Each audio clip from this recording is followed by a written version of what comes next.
Back on WMB, Michael Shure with guest host today, Dileep Rao.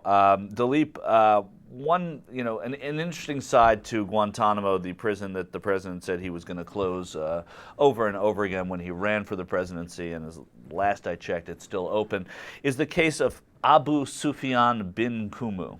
And as reported in Time magazine by writer Ishan Tharoor, this is an interesting case because bin Kumu, I think, well, that's what we can call him now. Yeah, it's bin BQ. BQ, was in Guantanamo Bay, and he had a risk level of medium to high assigned to him.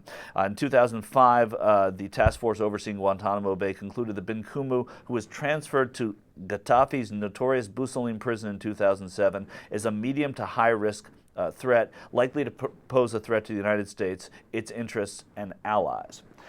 Now tell me where bin Kumu is. I believe he's in Benghazi working with the rebels to fight Gaddafi and is in, fighting legitimately on the front lines with a gun. Yeah. So he's now fighting the fight we want him to fight against the guy we want to lose. Yeah. And it just shows how convoluted A, Guantanamo is, and B, the war on terror is.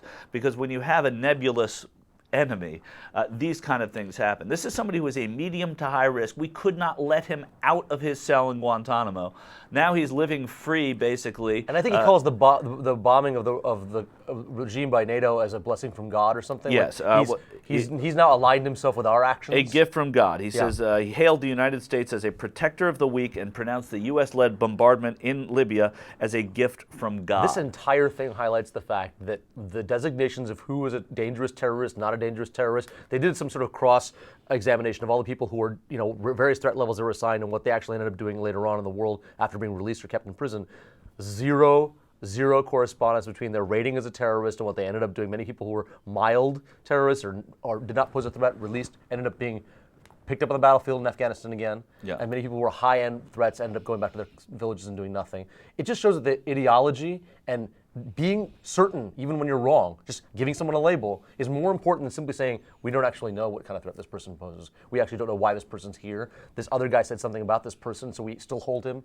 We find ourselves in these embarrassing situations when we pretend we know more than we know in the moment that we don't know, which is exactly what happened here. It also shows you why Guantanamo is such a difficult issue even for the president. Just to give the president a little bit of cover on this, people were, he should close it, he should close it, he should close it, he should close it. He wants to close it, he inherits the prison, and then he realizes none of the labels that are on these people, they could have all fallen on the floor. You don't know who these people are, you don't know what threats they pose, the evidence is often zero. Right. It's just a prioritization, and the president has other priorities, but he prioritized it so much when he ran for president that he hasn't prioritized it enough. And yes, the question of what to do with these people and the pushback that he's getting, because we don't want these prisoners in America. I mean, these prisoners in America, but we'll have them fight for us in Libya.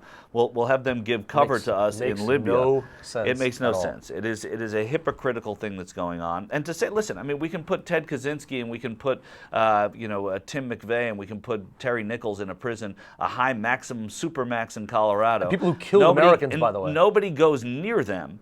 They don't see them. It does not ruin the neighborhood in Colorado, but for some reason we have one of these prisoners here in Indiana, and a high risk. It creates a high risk for the neighborhood. Isn't John Walker Lind in prison somewhere forever? Yeah, I don't know where he's in prison, and I don't know if he's there forever. But the point is that. But I'm saying he didn't ruin the neighborhood he's in. No, he didn't ruin the neighborhood he's in. And right now, this guy is protecting a neighborhood that we want to protect, and he's fighting an authoritarian regime that we want to fight. And I'm not saying that this guy is all good. I don't know enough about Abu Sufyan. But that's the point. We don't know anything. We don't know. That's exactly right. We don't know enough about it. So it's just an interesting turn of events that you have somebody who was in prison in Guantanamo who is now fighting on our side against Muammar Gaddafi in Libya.